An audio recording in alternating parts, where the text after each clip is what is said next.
57, welcome back to Train Sim World, and we are on the Underground, specifically with the 1938 stock, and we're at Paddington Station. Now, I don't spend much time walking around. I do a lot of driving, but I don't walk around, but I wanted to come back to the Bakerloo and just have a look around. Look at all these passengers. Lots and lots of passengers now, certainly on the PS5 version. And I wanted to just have a look around the stations, see what's improved, and just go a couple of stops as a passenger, especially on this 1938 stock, because it's really nice inside. So the 38 stock has got its own timetable, and I've spent a little bit of time driving it, but I wanted to get in the passenger side, and if I can get through these people, we'll jump on this train. So this is the southbound towards Elephant and Castle. It's really, really nicely modelled, this one. I really like it. I like this better than the stock 1972 stock that comes with the route. We're going to jump on and just go down a station or two. So let's just get in. We'll take a seat here. I love the fact that there are this many passengers. A lot of them are wearing bubble jackets, which, if you travelled on the London Underground, you know it's very hot and clammy at the best of times, and you wouldn't want to be caught, you know, wearing a bubble jacket. She's still trying to get off and the doors are closed. She did it. She managed to do it. So let's have a look at the map, because we've got the map here as well. We can just about read that. We're at Paddington, going towards Elephant and Castle. So Edgware Road is our next stop. So let's have a look. What's after Edgware Road? We've got Marylebone, Baker Street. You know, let's go down to Baker Street, because Baker Street's quite a big terminal. We'll have a look around. But no, this 1938 stock, even down to these adverts, these are really nice, these adverts. I like the way they've done it. Oh wow, everyone's disappeared. That's freaky. There's people sat next to me, there was people stood, and they've gone. But anyway, we'll continue. This is unusual as well. You would never get the carriage to yourself on the Underground. Certainly not. In fact, out of the many, many, many times I've been on the Underground, I could probably count the times I've actually been seated. Maybe not on one hand, maybe on two hands, because it's always really, really busy. Doesn't seem to matter what time of day you go, it's pretty busy. This is Edgware Road. We're going to stay on at this point. But there is a trophy or achievement, depending on what you're playing on, for this 1938 stock, to actually travel 20 miles as a passenger. That's what's inspired me to do this. I wasn't going to just jump on and do the 20 miles all in one go, because, you know, that can be boring. But, you know, I pass through all these underground stations while I'm driving. To me as a driver, they're very, very samey. So I thought the way to do this is just jump in and out and just have a look around the different stations. I did it once before when I was collecting picking up the collectibles on the PS4. I haven't got all the collectibles for this version. So I just thought, you know, spend 5 or 10 minutes just doing this and we'll have a look around. Some of you guys won't have seen the 1938 stock. This was a DLC towards the end of 2021 that Rivet Games brought out. Drives very, very similar to the Isle of Wight stock.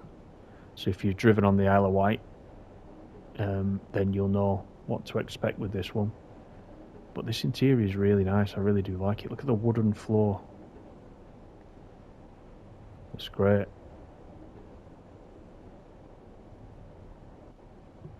If I turn this way, do the passengers disappear again? Nope, they're still there this time. So this is Marylebone. I think we're going to stay on one more. Yeah, Baker Street is the next one. We'll go and have a look at Sherlock Holmes.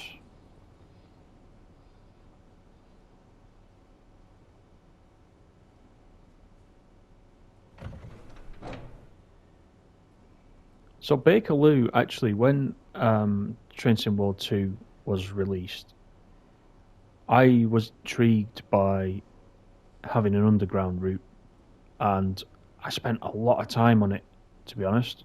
I completed lots and lots of services pretty much every day for the first few weeks. Um, just trying to really get used to the way the underground trains drive. It's a bit of a different experience, isn't it, to what else we've got in Trains in World Two. Very stop start. Um, acceleration. You get up to speed, and then you need to stop quickly. And getting used to the brakes. Certainly on this one, the brakes are a little bit different to the 1972 stock, so you have to learn again to brake quite quickly and in good time. But since moving to the PS5 version, I didn't really go back to Bakerloo. We've had so many other DLCs to look at, and when the 1938 stock arrived, I thought I'm gonna go back, and as this has got its own timetable, so all you'll see in this timetable are the 1938 stock trains. Then I thought, I'm gonna use this and go back and refamiliarize myself with it, and I'm quite enjoying it so far. And this is Baker Street, so we're going to hop out and have a look. I'd encourage you all to do, if you don't often go as a passenger, I'd encourage you all just to try it, as opposed to just driving the whole time. It just, it makes you appreciate a little bit more the little fine details you don't see as you're driving past. Even this sign here. Look at the scratch there around the P on platform. The weathering. And some of you will be familiar with these actual stations as well, from travelling on the routes. We'll just watch this one leave. There are two versions actually. There is this version that's got the red roof, and you also get the version that's got the black roof as well. So if you're walking around like this, you will see both versions.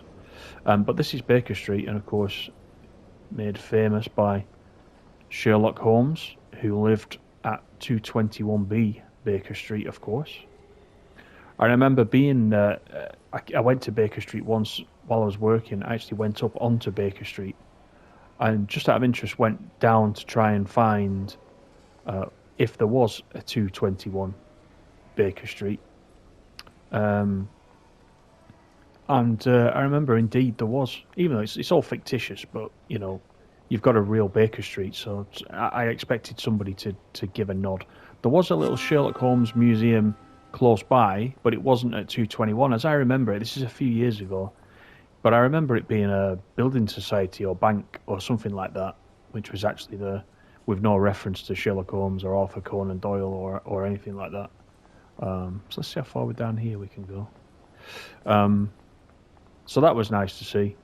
I didn't really expect to see anything, but this is one of the larger. We can't go up there, that's blocked off for us. That's where the passengers are spawning. But this is one of the larger stations. Let's just have a walk round. It's great how the passengers are echoey as well.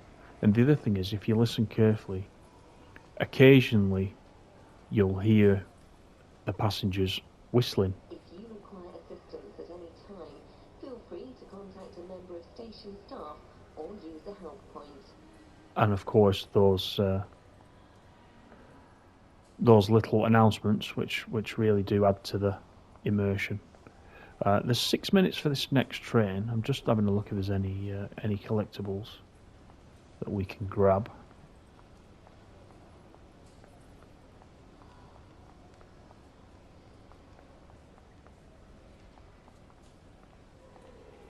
See if there's one of the monitors at this end. Don't think there is. There aren't any monitors there because of course we're travelling in this direction. There is one there. Mind the gap. Please take care when getting on and off the train. Very good advice. That's from the Mayor of London.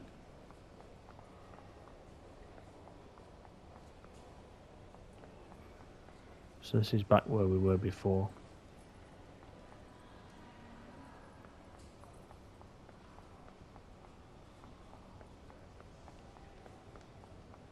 So that was it, really. I just wanted to show you this, just to take a break from the actual driving, which is the main thing we're all here for. But do take some time to just jump out and go and appreciate the route. Not just the Bakerloo line, but any of the lines you like. The good thing is that on most of the routes, the collectibles are there, so they do encourage you to jump out and have a look around. And it is well worth doing. I recently got all the collectibles for Horseshoe Curve, and that involved me walking the majority of the route, but it gave me such a different perspective of the route, which I then recognise as I'm driving. The next time I drive down there, there's bits and pieces that I see that I wouldn't normally have seen had I not been there on foot. So I would encourage you to do it. It's just something else to do when you've got a bit of time. And you can, especially on the underground, you can jump on and off and go to different stations, and it's a really good experience. So that's all I wanted to cover. Just a short one today. Hope you've enjoyed it.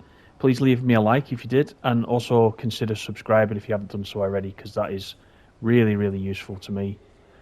I'll be back with some more Train Sim World 2 quite soon, but until then, take care everyone.